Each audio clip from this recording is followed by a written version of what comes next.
Well, hello, AP World History. We'll do the interwebs just as well. First of all, stop the video. Stop the video. Well, pull out a piece of paper, pen, or your keypad is fine. DBQs, document-based questions, 7 points available. What are they? Stop the video, write it down. Did you get them all right? I'll bet you did. We, of course, start with a thesis statement, which we'll work on a lot this year. Point number 2 is contextualization, providing a context for your response. That's what we'll be looking at today. There are 2 points that are related to the documents themselves. One, you'll recall that if you simply show a clear understanding of at least 3 of them, you're going to score a point. If you're able to use at least 6 of the 7 as parts of your responses, parts of backing up your thesis, there's another point that gives you 4. Recall that having some concrete and useful outside information, not just listing a fact, but actually taking some information that you have about the question and being able to apply it to and back up your answer. And ideally, 3 or 4 pieces of information would work. In theory, you could actually just have a single, really overwhelmingly important piece of concrete outside information, not mentioned in the document, and you might be able to score that. And I'll try to set the tone a little bit higher. Then remember there's happy analysis, which we have worked on. You're taking at least 3, and you always want to aim for 4 or even 5 if you have time, in which you're looking at why the person said what that person said at that particular time and offering a social scientist view of, hey, why these words, this person, this time. And we'll work a lot more on that this year. And then finally, there is that 7th point, the unbelievably excellent essay. So much outside information, more arguments than a 15-year-old could be expected to write, coming up with counter arguments, all kinds of ways. And again, we probably won't work specifically on that, but you'll have an idea as to how to score that point. Right, contextualization. What I would like you to do right now is either type in the URL that you see there, or if you just do a YouTube search for Star Wars 1977 original opening crawl. So go ahead and do that, watch that, stop the film, come back. That was context. Everything that you saw in those words appearing, they were not the story itself. The stuff that you were seeing in the film that followed and every other Star Wars film since, what you saw on that screen crawling up and down while the dramatic John Williams music played, that was what you needed to know in order to be able to understand the story that you were about to watch. And that's what context is. You're not answering the question. You're not responding to the prompt. But what you're doing is saying, look, before, in order to understand the question that I'm responding to and my answer, here's a little background information that you need to know. And that's what the context point is about. By the way, there is also a context point on the longer essay questions as well, so it's a pretty significant skill to have. Let's take a look at it. You might have seen this image already. It's an image of Guangxi, a Tang general, so that would be 900 to 1200 roughly in China, accepting the allegiance of the Uyghurs. The Uyghurs, you might recall, are so-called northern barbarians. They're primarily Muslim. Best of all, Uyghur rhymes with Uyghur.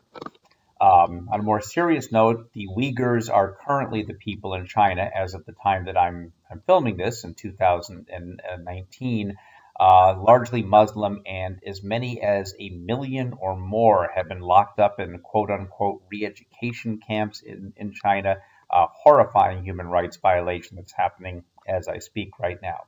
Now you look at this, you know the story, but there might be a context to it.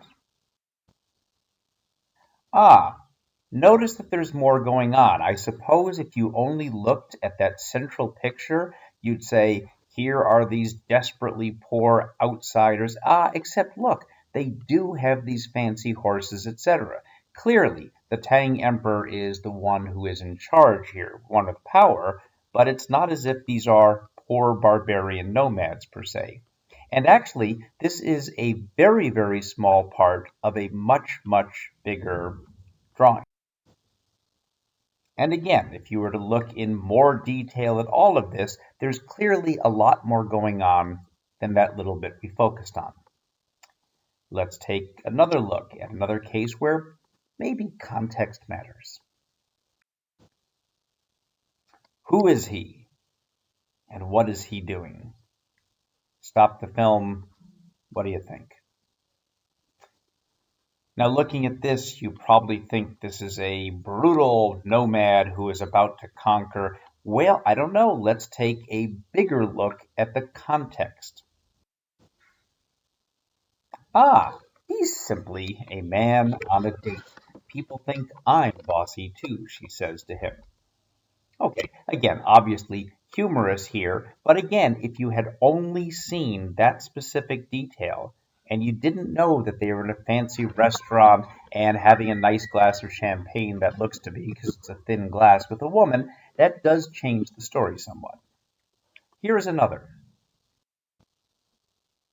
Ah, the beauty, the innocence, the sweetness. I've got to assume that everybody who wants to date women someday would say, that's my date. And I assume that everybody who identifies as a woman would be saying, ah, if I could only be as sweet and pure and chaste and innocent and lovely as she. However, we might want to take a little look at the context here. Ah, maybe not anyone's dream date after all. So once more, context is everything. So point number 2, this is the language of the College Board. To score this point, you must provide a broader context. The goal here is to show that you understand the big picture. What was happening in that region or part of the world that in some way led us to the matter that's being addressed by the prompt? Now, it's not simply information from a document. In fact, if you in a DBQ question, if you were to say, oh, I can see in document 7 that you can't do this. It needs to be something that you're bringing in.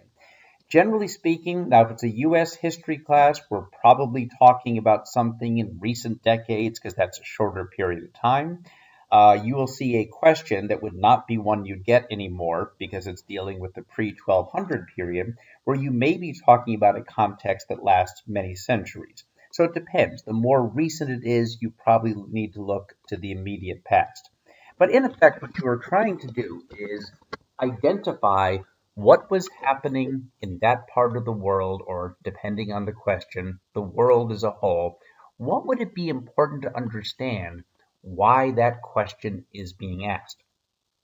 Notice that it's also not outside info point. The outside information point is using information you have to prove that your thesis is valid. And that's not what this is. This needs to be, by the way, before I answer the question, I'm about to do that. Before that, I want to mention the reason why this was an historical question is that this was happening at the time or in the recent past, or you can get a little bit trickier and say this was about to happen, which probably impacted the importance of the issue at the time. But I think it's probably easier to say at the time, right before then, in the previous decades or century, this is the general state of affairs. And now, let's take a look at that historical question so that we can understand why we're asking it. I think the most effective way to do this is in the introduction. What I would suggest is probably about 3 sentences, maybe a fourth one, maybe 2 if they are compound sentences. Again, there's no exact numbers of words or sentences, but let's say 3 to 4 sentences as an intro to the lead-in. So you have kind of an opening sentence, kind of a bland blah, blah, blah during this time period. And then you provide the context, and then you have your thesis statement, one, maybe two sentences in which you're answering the question. I've also seen this done where people will write the intro with the thesis statement and then begin with the context in the next paragraph. So a short paragraph, 3 to 4 sentences. Very useful. I don't think I wrote this on this, but it makes a lot of sense to use the word context. To understand the context, or to put this in context, in the period immediately beforehand. So using the word context, you don't need it, except again, understand that somebody will be reading your DBQ essay and probably spending a minute or two on it. And if they see the word context, they are going to be less likely to just, oh, this kid didn't try to do a context. Well, once they see that word, that will cue them in to say, ooh, context? Yes, I think that's a valid context for understanding. So again, your choice as a lead in to the thesis statement in that opening paragraph. That's how I do it. You can always experiment with it and do it in a paragraph afterwards. So here's a question. Again, you would not be getting this one because this is circa 600 BCE to 1500 CE. That's a 2,000 year period. And you better believe in the old days when there were questions like this, oh my God, the answers were vague because who remembered anything about it?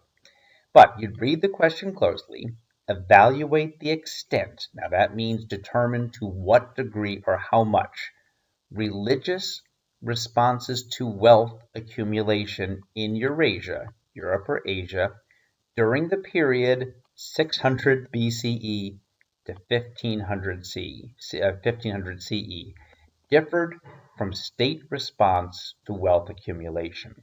So, how did the religious view of the major religions, how is it different than how governments responded to it?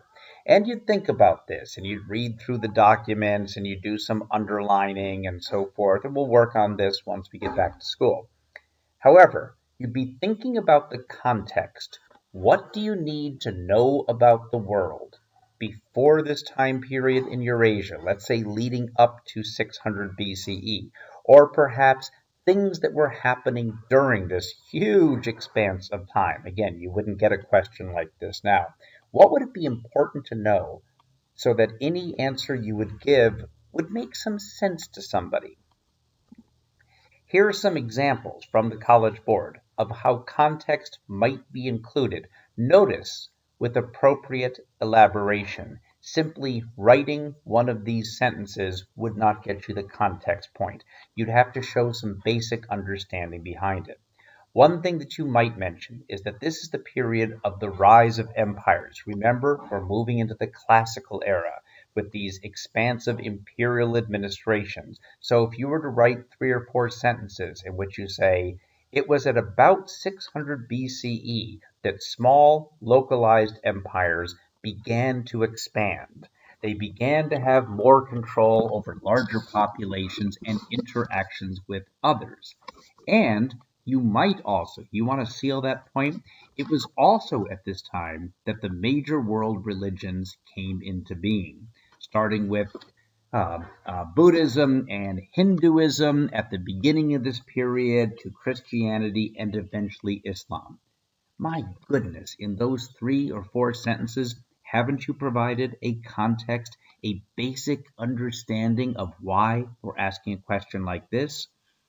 Um, Similarly, you could also focus on religions in particular and just say that in general they were geared towards salvation, the good life, the idea of like a moral, ethical way of living.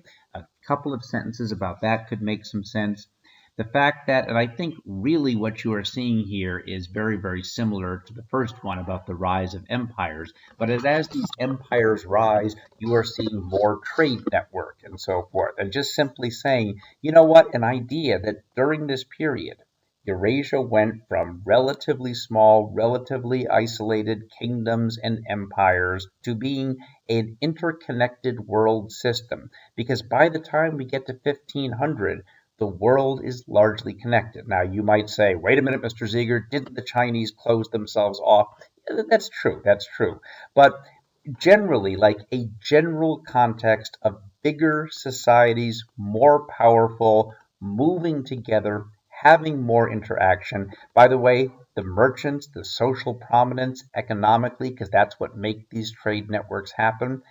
Needless to say, you could turn all of this into sentence after sentence and paragraph after paragraph. What you need to do is in 3 or 4 sentences say, look, I am clear about the context in which this question became relevant. And you might very quickly use the terms classical era and interrelated larger states with more power, and at the same time, major religious faiths such as Buddhism, Christianity, Islam, etc., came into the scene. Once you've done that, the reader will say, ah, this young person has an idea of the context. Now let's see what the thesis looks like. This is something from one of the nerdy little Facebook things that I hang out on to try to figure out how to teach you this stuff. A person wrote, I'm still having trouble scoring contextualization. The prompt is, develop an argument that evaluates how the process of industrialization from 1700 to 1900 transformed human societies.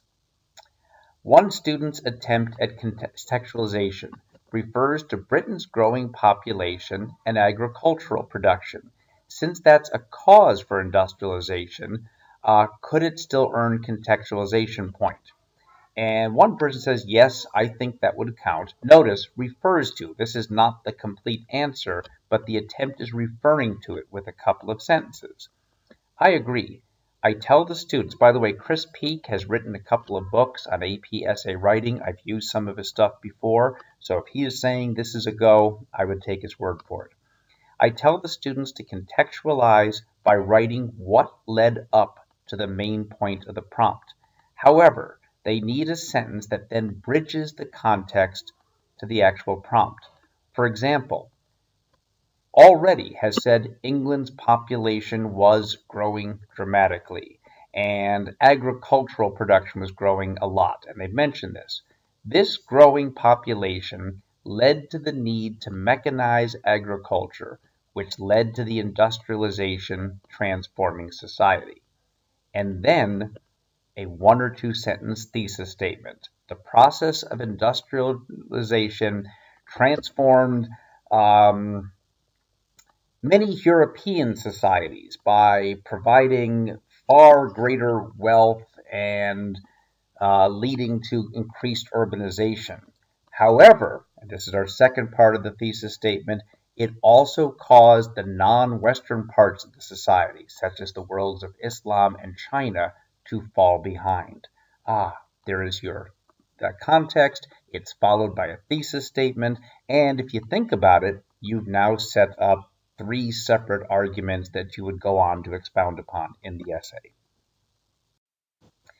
And I believe this is the last slide. This is one that did score, I believe, from the very question, just to give you an idea. Again, what you probably see after this is cut off would be a thesis statement. Writing's a little bit tricky, but let's see if I can get this out. As the world began to interconnect due to trade along the Silk Road, Indian Ocean, Trans-Saharan routes, among other routes, the cultural diffusion and economic exchanges began to increase across the Old World. This caused various merchants and others to become wealthy. It's a little bit fuzzy in this, but the idea is this, that, hey, look, this is happening. During the early to middle parts of this time period, there is interconnected trade along these areas. That's nice specific detail. And there's more exchange, which causes a rise in wealth. Here's our context. We are seeing wealth becoming more of an issue in these areas. The rising merchant class, which, by the way, creates some real conflict in many of these societies. Why are these individuals making money? Is that what God would want? Is that, obviously Confucianism would have had a real problem with that. There's definitely a context in this. Am I calling it perfect? I'm not. I, 55 years older with 2 college degrees and 20 years of teaching experience, I could sit at home in a few hours and write a better one. This is a 16-year-old under pressure, sitting down and saying, you got 45 minutes to write an essay, go. And they understand that. So, not perfect, but it gets you an idea. I'll be sending you a DBQ for you to write at home and attempt to score that contextualization point altogether. So that will be helpful for you. All right, 20 minutes, not too bad this time. Hope y'all doing well. Oh, and there's one more. How annoying. Uh, Wealth always has been and probably always will be a dominating theme in history. From classical to post-classical periods, the wealth of nations relied greatly on trade, especially routes like the Silk Road and Indian Ocean, which chartered both unimaginable riches from empire to empire as well as religion. You know what? I'm glad this is here because that is a much, much better context. Because they're saying moving from the classical period to post classical period, which is during this time period, the wealth of nations and religions absolutely mattered. All of this trade was bringing wealth to various parts of the world as well as spreading religion. That's terrific. That is a context. And now the question is, how did religious people respond as opposed to how did the states respond? And that's your thesis. Sethi, would you like to say hi to my students? Hello. What else do you want to say? Work hard on this. That's right. For the first time ever, Sethi. And what time is it now? It's dinner. It's okay, it's dinner time. I'm leaving now. This really is the last slide. Bye.